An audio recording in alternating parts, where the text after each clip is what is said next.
It begins in silence. Thousands of kilometers away from the Middle East, inside a quiet air base in Missouri, the mission is already underway. Ground crews move quickly across the runway. Fuel trucks finish their final checks. Two pilots climb into one of the most mysterious aircraft ever built, the stealth bomber known as the Northrop Grumman B-2 Spirit. Unlike traditional bombers, the B-2 does not look like an airplane. There is no tail, no visible fuselage, only a massive flying wing designed for one purpose: to disappear from radar. The aircraft was developed during the Cold War to penetrate heavily defended airspace and strike strategic targets deep inside enemy territory. And even decades later, it remains one of the most advanced stealth aircraft ever built. Only about 20 B-2 bombers were produced, making them among the rarest aircraft in the world. Each one costs over $2 billion, making it also the most expensive aircraft ever built. But what makes the B-2 truly powerful is not its price. It is its ability to strike without being detected. The bomber can fly more than 6,000 nautical miles without refueling, and with aerial refueling, it can reach almost anywhere on Earth. Inside its internal weapons bays, it can carry over 40,000 pounds of bombs and precision weapons. And unlike most aircraft, all of those weapons remain hidden inside the aircraft to maintain stealth. On radar screens, the B-2 appears almost invisible. That is exactly why it is used for the most dangerous missions. And tonight's mission may be one of the most dangerous yet, because far across the Middle East, another powerful system is waiting: Iran's missile network. Over the last 2 decades, Iran has built one of the largest missile arsenals in the region. Hundreds of launch platforms, mobile launch vehicles, underground facilities hidden deep inside mountains. Some missile bases are so deeply buried that conventional weapons cannot reach them. That is why missions involving B-2 bombers are so important, because the aircraft is capable of delivering specialized bunker-busting weapons designed to destroy hardened underground targets, weapons powerful enough to penetrate reinforced concrete and rock. But launching such a strike is never simple, because Iran's air defenses include radar systems, surface-to-air missiles, and fighter aircraft designed to detect and intercept incoming threats. To reach its target, the stealth bomber must cross thousands of kilometers of contested airspace without being detected. And if the mission fails, the consequences could reshape the entire region. Tonight, the pilots guiding the B-2 into the darkness know one thing: once they take off, there is no turning back. The secret air war has begun. While stealth bombers prepare for long-range missions, another system operates quietly across the Middle East: Iran's missile network. Over the past 2 decades, Iran has invested heavily in missile technology. Instead of relying only on traditional air power, the country built a strategy based on missiles: ballistic missiles, cruise missiles, and increasingly, drones. These weapons allow Iran to strike targets hundreds or even thousands of kilometers away. But the most important part of the system is not the missiles themselves. It is the infrastructure that supports them. Many of Iran's missile facilities are located underground, inside mountains, hidden beneath reinforced bunkers. These sites were designed specifically to survive air attacks. Some of them are connected through tunnel networks that allow launch vehicles to move between locations. This makes them extremely difficult to destroy, because even if one site is detected, another may remain hidden. Military analysts often refer to this system as a missile city, a network of underground bases capable of launching missiles within minutes.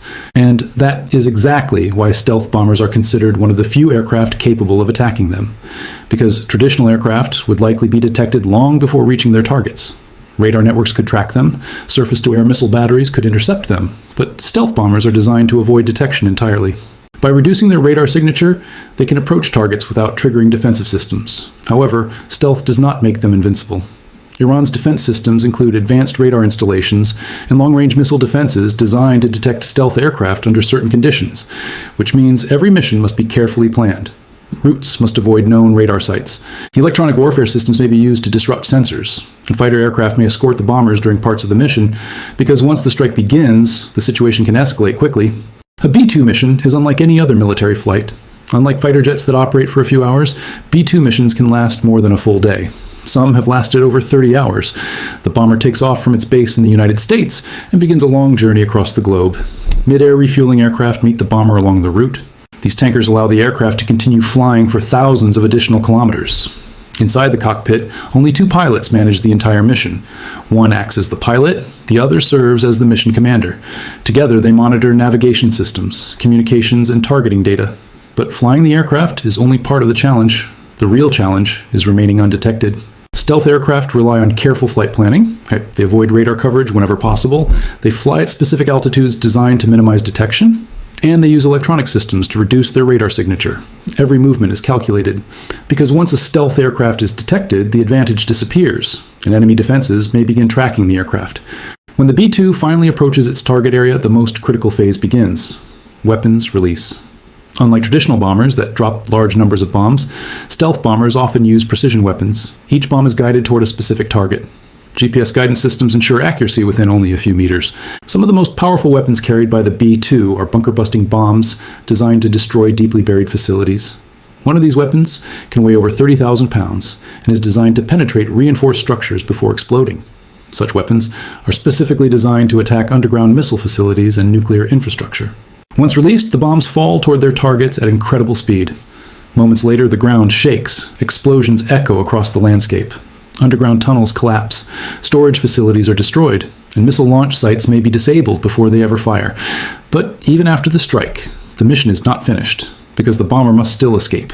A strike involving stealth bombers is never just a military operation. It is also a political signal. Such missions demonstrate the ability to strike anywhere in the world, but they also carry the risk of escalation. If missile bases are destroyed, retaliation may follow. Iran could respond with missile strikes, drone attacks, or proxy forces operating across the region. And that is why these missions are often surrounded by secrecy, because revealing too much could trigger a larger conflict. As the B-2 bomber returns from its mission, military planners begin analyzing the results. Which targets were destroyed, which defenses were encountered, and what lessons can be learned, because the future of warfare is rapidly evolving. New stealth aircraft are already being developed, advanced air defense systems are becoming more powerful, and both sides continue adapting their strategies. But one thing remains certain: the battle between stealth bombers and missile networks is far from over. It is a silent contest of technology, a race between detection and invisibility. And somewhere in the darkness above the world, aircraft like the B-2 continue flying missions few people ever see. The secret air war continues.